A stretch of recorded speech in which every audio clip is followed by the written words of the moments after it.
Hey everyone, OMG My Vintage here, and it has been a while. It's been a couple months, mostly out of laziness, which meant my death pile has increased to an unmanageable amount. It's been a couple months worth. So what I told myself a couple videos ago, I think, was trying to set a process.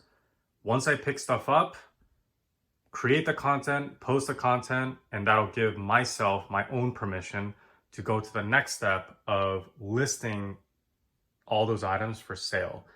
I haven't done that for a couple months, so you can imagine how big my death pile has increased over those couple months. This haul is from July 14, which I think is a Thursday, or should be a Thursday, so whatever that Thursday was. And this was a $5 bring your own bag. So very similar to the concept of fill a bag, except this company was hosting a bring your own bag, and I brought one of those big IKEA bags. So for everything on this table here, I got for $10. It was technically 2.5 IKEA bags, but that's where I want to share a couple quick tips on what to do at a fill-a-bag. So your typical fill-a-bags are usually provided by the estate sale company. So they will provide usually a grocery plastic size bag. So a little bit on the small side, right? If you're lucky, you might get an estate sale company where they give you, I've had experiences with, they'll give you like a trash bag full, like one of those 13-gallon trash bags for $10. So a much better value there. And then in the very rare cases, they will allow you to bring your own bag. And now that I think about it, I think an IKEA bag might be smaller than a trash bag. But this company actually allowed both. I actually asked them, trash bag, okay? IKEA bag, okay? And they said both, yes to both. So I actually probably should have brought a trash bag. But what was funny is when I went there, I was waiting in line. I figured there would be a ton of competition, but there actually wasn't as much as I thought. And when I was seeing what people were bringing to the estate sale, people were waiting in line. I was literally the only one who brought a bag that was larger than a grocery store bag. That's what people brought. And so I'm like, oh, these guys don't really know what bring your own bag is, right? They're not, maybe they're not in it for reselling, and maybe that's why, but I don't know, that it just made me laugh because I'm here I am with this big IKEA bag, and everyone has this like small, in this area, Jewel Osco grocery bag that's really tiny and can't really fit a lot of stuff. I mean, imagine trying to fill a bag like 10 times of all this stuff, right? So I thought that was pretty funny. So yeah, gave me a good laugh. But a couple quick tips. So number one, when you fill a bag, actually, let me start with the other one. So when you go to a fill a bag sale, what I try to do is I try to text the company beforehand to give myself the room to strategize. And what I mean by that is ask them, what are you going to do? Oh, first of all, just make sure that you can bring your own bag if it isn't stated, because usually they'll say, no, we're going to provide our own bags. Okay, fine. And then try to find out whether it's through text or calling or when you're at the sale itself, but try to develop that relationship to understand and get more information. What's going to happen to all the items after?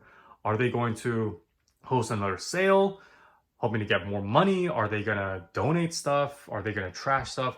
And that'll give you more negotiating power when it comes to this fill a bag. So in this case, I texted the company, the owner or whatever, what they're going to do, and they told me that they were going to have the next day and everything for free sale. So I'm going on Thursday where it's $5 bring your own bag, and the next day everything was going to be free. Personally, I didn't want to go through the hassle, and for me, $10 or whatever I was going to pay at that time was going to be worth the admission because I have so much fun digging for treasure. I don't like the organized ones where everything is set up beautifully and organized and all that. I like the chaos. And so they told me about the everything free, and that automatically gave me an advantage because now I'm going to this with the mindset of I'm going to put as many things as I can, whether it's overflowing of bags, which technically wasn't allowed, whether it's trying to cut 3 full bags into a two bag deal. Yeah, I'm a cheapskate, right? and trying to always negotiate. That's fun for me.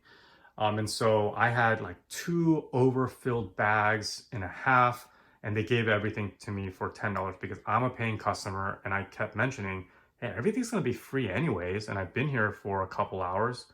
Let's work something out. And so they were able to give it to me, everything for $10. So trying to understand what they're gonna do is one tip. The second tip is just kind of your strategy on what to go for first. I always go for the big stuff because it's easy for everyone to look at, right? Everyone typically is eyeing the big stuff because it's so easy to see. Kind of common sense, right? And so in this case, I automatically went for this, the electronics, because it's big, bulky, heavy. And then the stuff in the back here, the porcelain sets, because easily viewable, right? So I automatically grabbed those. And then everything else, especially these smalls here, there's some other small items. I just threw in as bag fillers. It's kind of like that visual where in a cup you put rocks and you put pebbles and you put sand and you put water. It's kind of like that, right? You put the big stuff and you put smaller stuff, and then you fill those empty spaces with these small tiny items because no one sees it, right? It takes up so little space. So that's the theory, or that's the strategy that I go for. The other thing is I automatically grab anything, usually, that are not closed, because typically it's not going to be brand names. Those are always going to be sold prior to a fill a bag.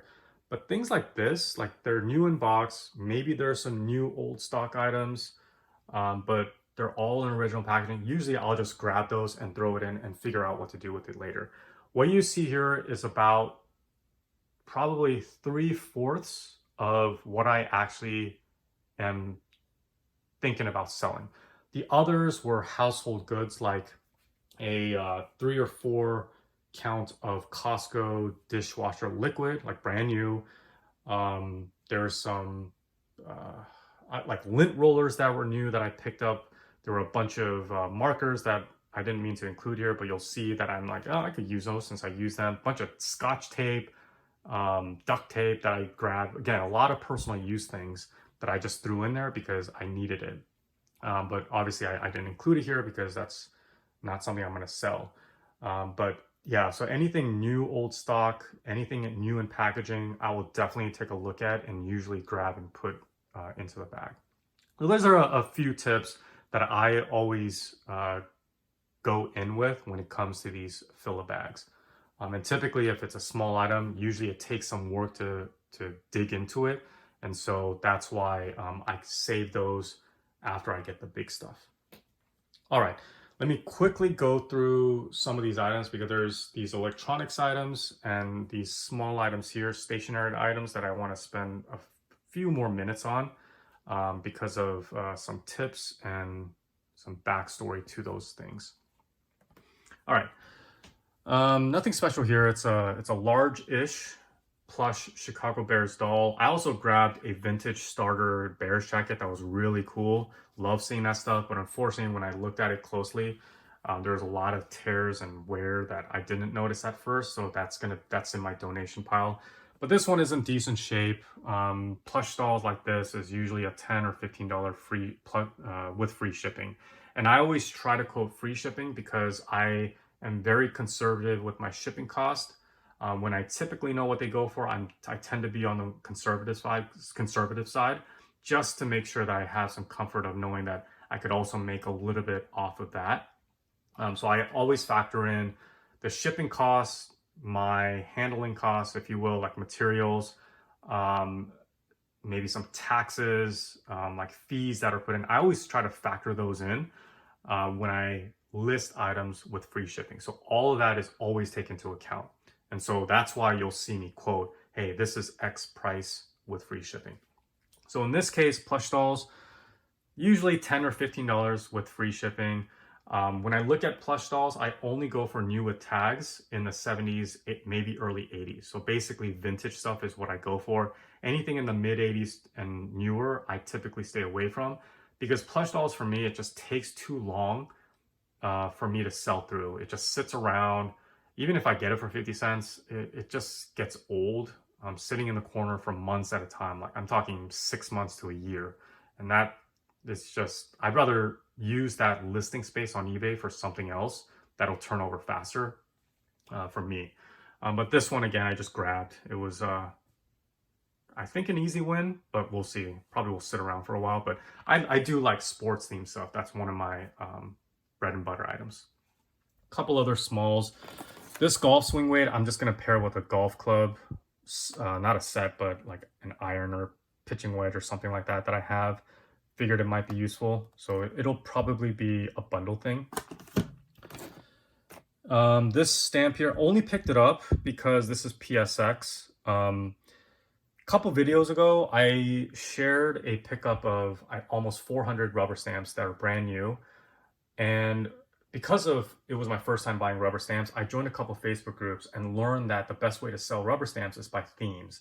And some of the more valuable rubber stamps is this company called PSX.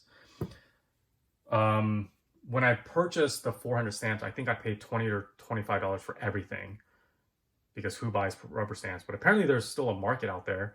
And I've since sold about 150 of those for $150 shipped. So after, I mean, these are heavy, right? When you sell 150 at a time. So after shipping and costs and all that, I think I made a profit of around $115, $120 or so. So paid $20, $25, made $100, $115 profit, and still have over 200 left over that I can just blow out or donate. So I'm good there. I will never buy rubber stamps that are not PSX again, because it was just a pain to sort and list and all that. So I don't want to deal with that again. And those only can be sold in lots. Otherwise, it's not worth the time. This could be, I haven't listed this obviously, but this could be worth it with PSX. Maybe I'll get more PSX stamps and just lot those together. But it was more of a, oh, I've never had, even in the lot of 400, there were none of this brand. There were mostly the mass-produced ones like Hero Arts. Can't think of any more. Like Stampedes, Northwoods. There were a ton of those. And so I think maybe this is a higher end. I'm not really sure. This ink here, I always pick up ink. HP is one of those where you do want to be careful with eBay, because I know of a lot of cases where people have received strikes for copyright or trademark. And so HP ink might be better off on OfferUp or Facebook, but I will always pick up ink as long as they're 50 cents or less. If they're new in packaging and not expired, I will pay more, maybe a couple dollars at most. Although I've never paid more than $1. But for something like this, you always assume it's expired. This meaning it's out of the box, it's still like this, right? Even though there's a tear, it's still brand new. But if it's out of the packaging, just always assume it's expired. So in the listing, you will want to say expiration unknown, out of the box, brand new, sealed, right? And that'll do the trick. This will sell easily for $15 with free shipping. Still a very good sell-through item.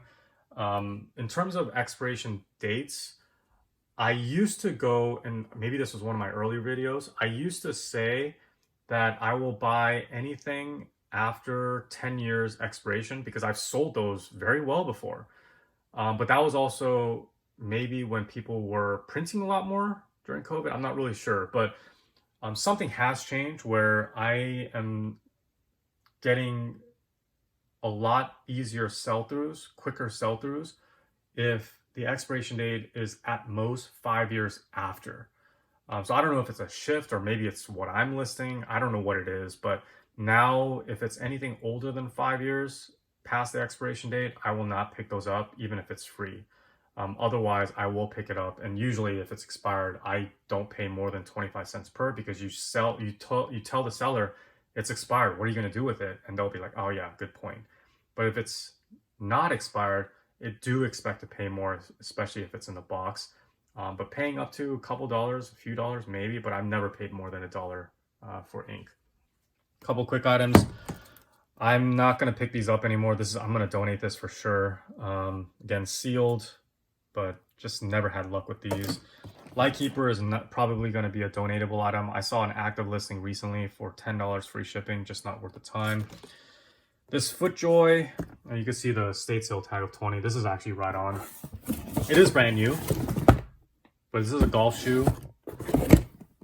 And sells for about 20 to 25 with, or 30. I should expect about $30 free shipping on this. This tortilla warmer I grabbed because I thought my family could use it, but my parents said, hey, if you could sell it, sell it. If not, we'll use it. But this was more for personal use, but I think something like this would sell for about $20 free shipping, but it is heavy. So this might ultimately be going back to the parents' house. Some other items here really quick is this Crayola 90th anniversary tin. I've seen empty tins with no crayons inside sell for $10 free shipping. And this, as an empty tin, will be very cheap to ship. But in this, it's definitely going to be more than a pound. I could probably get about $25. So basically maybe double the price at a minimum of the empty cans that I've seen sell for $10 free shipping. So I figure 25 free shipping. So maybe a $10 profit after everything. That's what I'm expecting here. I love seeing these old sticker tags. I do keep original sticker prices from stores as is, but if it's a sticker tag like this from the estate sale company, I will remove those or try to clean those up. Already went through this. This Work Zone storage box probably goes for, again, sealed, so I grabbed it. Probably goes for about $15 free shipping, so maybe not the best. Same thing with this roll-up piano. I tried it while I was there. People were ignoring it, but it actually works. I didn't notice it then, but I'm seeing it now that it was a Kohl's for $69.99, but it doesn't really sell, I don't think. So this might be like a $20 free shipping. At least it works. This cassette tape, brand new, sealed. I liked it because it's a set, but it's also sealed. I don't know what these go for, but maybe $30 free shipping. Typically with media, so I will pick up blank media because I can pair that with electronics, something that I've kind of learned over the past couple months. But anything that is basically any media, right? VHS, Blu-ray, DVD, cassettes, I will always ignore. I don't want to deal with it. It takes too long to sell. There isn't a lot of profit margin when you even buy it for 25 cents, 50 cents. I mean, trying to sell it for 5, 7, maybe 10 if you're lucky with free shipping, it just isn't worth it for me. And there's just too much to learn, I think, about it. It's just the time it takes to list those with a small profit just doesn't seem to be worth it for me. But I picked this up only because of the set. The only 3 times that I've had actual success selling has been sealed VHS, but literally only 3 titles. First was Beauty and the Beast. Second was Lion King. Sold those 2 for $40 free shipping. Shipping was maybe $5 because of media mail, I think. Don't quote me on that. But easily $30 pure profit, paid $1 for the pair. The third VHS seal that I bought for 25 cents was the original Batman. So got really lucky, the one featuring Jack Nicholson, and sold out for something like $50 free shipping. And it only cost like $3.50 or $3.47 to ship.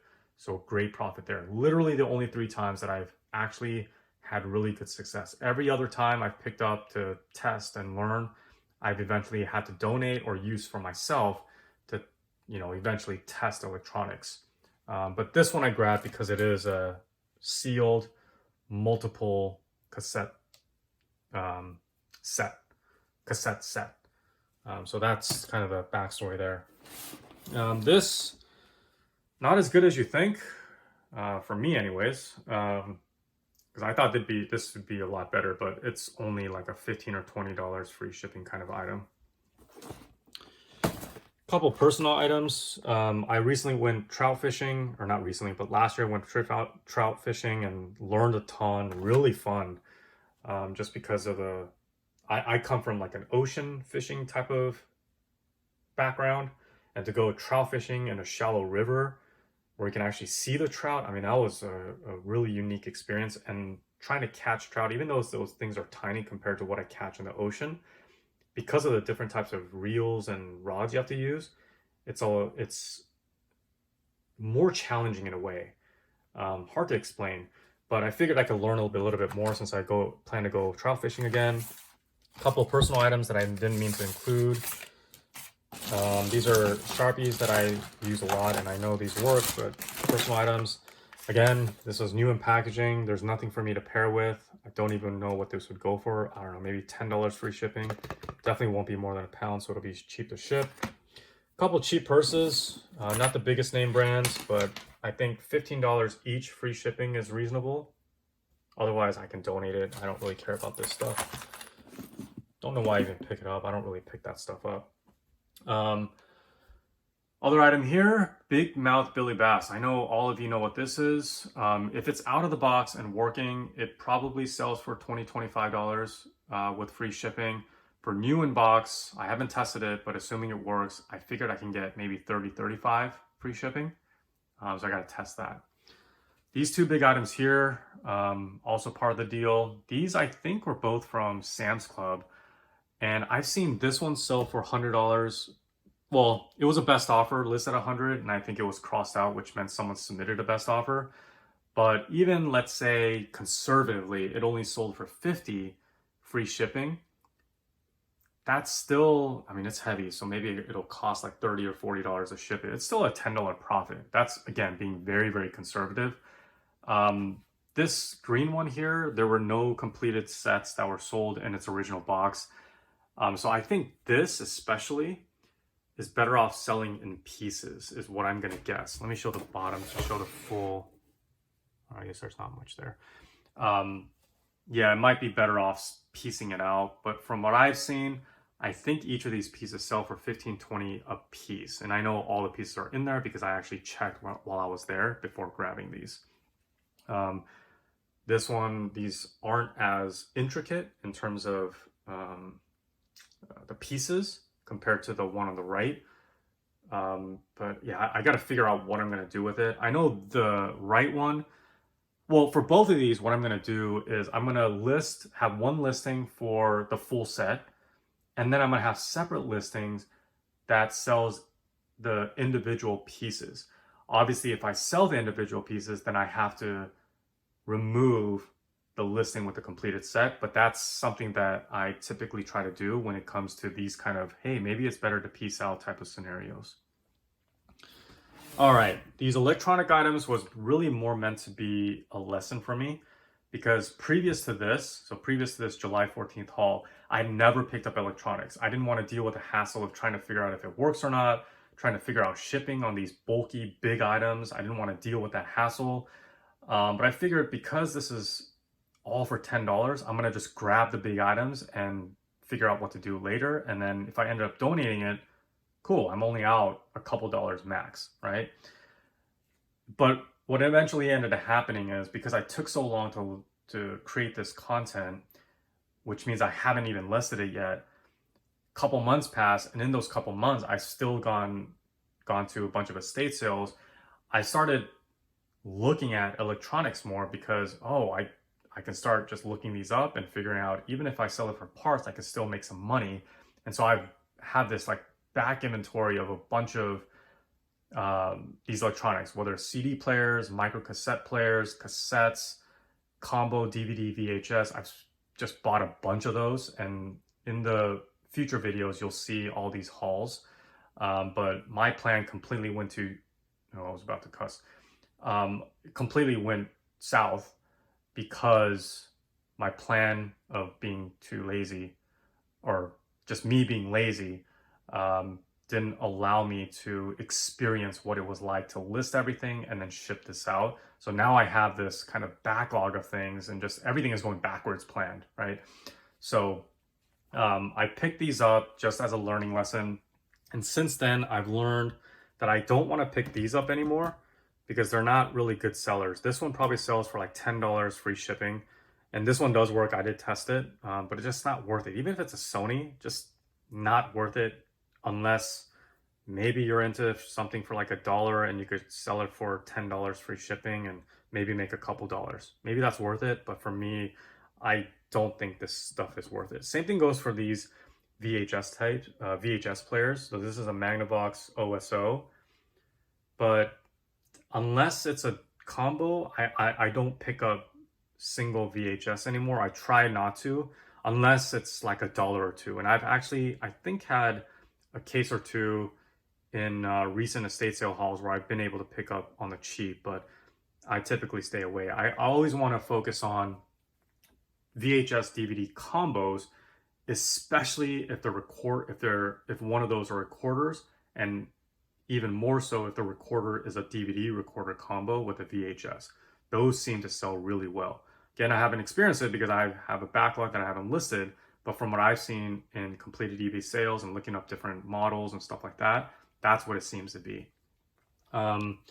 Cassette players seem to do okay, especially Sony, but this one I picked up, obviously GE, or maybe it's not obvious to most, but GE comes with the original headphones, which is really cool. Haven't tested it, but I'll show what the model is. Oh, upside down. 3-5473B. Without the headphones, again, assuming it works, it sells for about 20 to 25 free shipping. So assuming it works with the original headphones, I could probably get 30 to 35 free shipping. Magnavox, again, I think just based on my experience researching a bunch when I've been at estate sales, these single VHS non-combos only seem to sell for about 30 to 40 free shipping. And these are kind of heavier, so probably not a lot of profit, maybe $10. This Sony is really cool. Anything Sony related, I will definitely check. And I'll show you the model number here, TCFX43. I don't think I saw an active listing or a completed sales. I have to double check, but I'm gonna only assume that this probably sells for about 75 free shipping. But it is heavy, so it'll probably cost like 35 to ship it. I don't know, but that's what I'm gonna guess. So those are electronics items, and then the last I'm gonna save for last because it's my favorite item, and it's stationery. These are often ignored because they're smalls and they're stationary and people forget about them. But these are my absolute favorite because, as I mentioned, people don't really care about them. It's often forgotten. Most of the estate sale companies, they will always, or most of the time, put out like vintage cross pens and those similar type of style pens, but pencils and markers, like they don't really care. But the pencils is where it's at, especially the mechanical pencils. So because these are small and they're tucked away in some random boxes and plastic containers, like I did the digging because that's what I like doing. This alone will easily 5, maybe even 10x my money, pure profit. Because each of these will easily sell for maybe 10 to 20 with free shipping per pencil. I'll show you a few model numbers, but these are all Pentel, vintage Pentel pens, mechanical pencils. P205, P225. These two are called Pentel 7. I don't think there might be, this is going to be a good one here. This is probably the best one. PS315. Let's see what else. I haven't looked this one up. This looks like a Pentel 5. I don't know what this one is. And then it has the some of the lead. I always pick up lead because it's a great bundle to go with the mechanical pencils. But this is where I'm definitely going to easily make my money. It's easily storable, very quick to list. I can always bundle it, and I get a great deal on them. So always be on the lookout for stationery, especially mechanical pencils that are vintage. And this is kind of the stuff that I've come across. but this was easily my favorite pickup. Electronic stuff I like because for me it was originally a learning lesson. Didn't really learn anything because I didn't get a chance to list it, but yeah, I really enjoyed this pick, and hopefully you guys really enjoyed what you saw and maybe picked up a thing or two. But if you've stuck around this long, I appreciate the support and view, and I'll see you in the next video. Thanks all. Bye.